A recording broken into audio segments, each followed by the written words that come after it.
আসসালামু আলাইকুম ওয়া রাহমাতুল্লাহি ওয়া বারাকাতুহু। আলহামদুলিল্লাহি রাব্বিল আলামিন ওয়া সাল্লাল্লাহু আলাইহি ওয়া সাল্লাম আলা নবিয়িনা মুহাম্মদ ওয়া আলা আলিহি ওয়া সাহবিহি আজমাইন। প্রিয় দর্শক শ্রোতা, আজকে আমাদের সংক্ষিপ্ত আলোচ্য বিষয় হচ্ছে আল গুলু ফিল কুবুর ইয়াজআলুহা সানামান তু'বাদ। কবর নিয়ে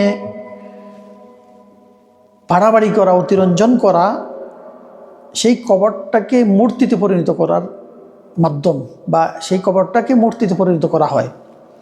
কোনো কবর বা আস্তানাকে নিয়ে, কোনো কবরকে নিয়ে অতিরঞ্জন করে, সেটা যার কবরই হোক না কেন, সেটা নিয়ে বাড়াবাড়ি করতে গিয়ে এই কবরটাকে শিরকের আস্তানা হিসেবে পরিণত করা হয়, যেটা মূর্তি হিসেবে সেটা পরিণত হয় বলে লেখক উল্লেখ করেছেন। মালিক রাহিমাহুল্লাহ, ইমাম মালিক রাহিমাহুল্লাহ, তিনি তার আল মুওয়াত্তাতে একটি হাদিস বর্ণনা করেন যে রাসূলুল্লাহ সাল্লাল্লাহু আলাইহি সাল্লাম বলেছেন, আল্লাহুম্মা লা তাজআল কবরি ওয়াথানান ইউ'বাদ, আল্লাহুম্মা লা তাজআল কবরি ওয়াথানান ইউ'বাদ, ইশতাদ্দা গাযাবুল্লাহি আলা কওমিন ইত্তাখাযু কুবুর আম্বিয়াইহিম মাসাজিদ। এর মর্মার্থ হলো, রাসূলুল্লাহ সাল্লাল্লাহু আলাইহি সাল্লাম বলেন যে, হে আল্লাহ, আমার কবরকে মূর্তিতে পরিণত করো না, শিরকের আস্তানায় পরিণত করো না, যার ইবাদত মানুষ করবে।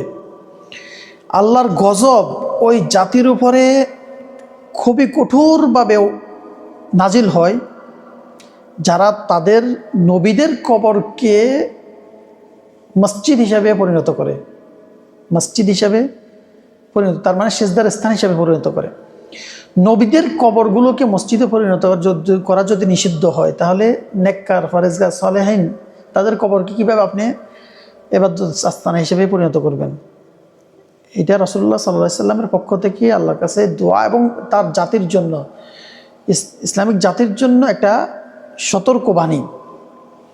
আর এই হাদিসের মর্মার্থ হলো, তিনি সাল্লাল্লাহু আলাইহি সাল্লাম তার উম্মতকে সতর্ক করতেছেন যেন তার কবরকে ইহুদি নাসারাদের ন্যায় তারা যেমন তাদের নবীদের কবরগুলোকে মসজিদে ইবাদতখানায় পরিণত করে, যেন আমার কবরটাকে সেরকম না করা হয়। আর এটাকে যদি করা হয়, তাহলে সেই কবরগুলো শিরকের আস্তানায় পরিণত হয়ে যায়। এজন্য তিনি আল্লাহ সুবহানাহু ওয়া তাআলার নিকটে ফরিয়াদ জানান যেন তার কবরকে ইহুদি নাসারাদের নবীদের কবরের মতো যেন পরিণত না করে। আর তিনি এটাও সতর্ক করে বললেন যে ইহুদি নাসারাদের উপর আল্লাহর লানত, আল্লাহর গজব, যারা তাদের নবীদের কবরকে শিরকের আস্তানায় পরিণত করেছে। তো যাতে করে তারা শিরকে লিপ্ত না হয়, এই জন্য রাসূলুল্লাহ সাল্লাল্লাহু আলাইহি সাল্লামের পক্ষ থেকে এই সতর্কবাণী, যেটা ইসলাম বা তাওহীদের বিপরীত। কবরকে মসজিদ বানানো যাবে না, কবরস্থানে মসজিদ নির্মাণ করা যাবে না। যে হাদিস থেকে আমরা যেটা বুঝতে পারি সেটা হচ্ছে, নবীদের কবরকে নিয়ে বাড়াবাড়ি করা, অতিরঞ্জন করা, এর মাধ্যমে তাদের কবরগুলোকে শিরকের আস্তানায় পরিণত করা হয়।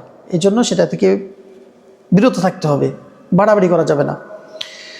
2 নম্বর বিষয় হলো যে মানুষ যখন কবর নিয়ে বাড়াবাড়ি করে, সেই কবরে কোনো মসজিদ নির্মাণ করে, সেই মসজিদ আর মসজিদ থাকে না, কবরে মসজিদ হওয়া মানে সেখানে শিরকের আস্তানা করা, এটা নিষিদ্ধ।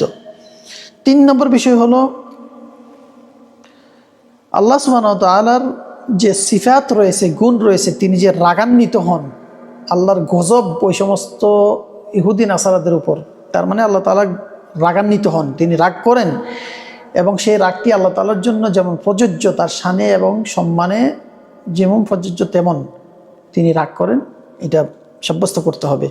আল্লাহ তাআলা আমাদেরকে দ্বীনের সঠিক বুঝ দান করেন এবং আল্লাহ তাআলা আমাদেরকে তার সঠিক ধর্মের উপর, তাওহীদের উপর, ঈমানের উপর অবিচল রাখেন। হাদা ওয়া সাল্লাল্লাহু আলা নবিয়িনা মুহাম্মদ ওয়া আলা আলিহি ওয়া সাহবিহি আজমাইন।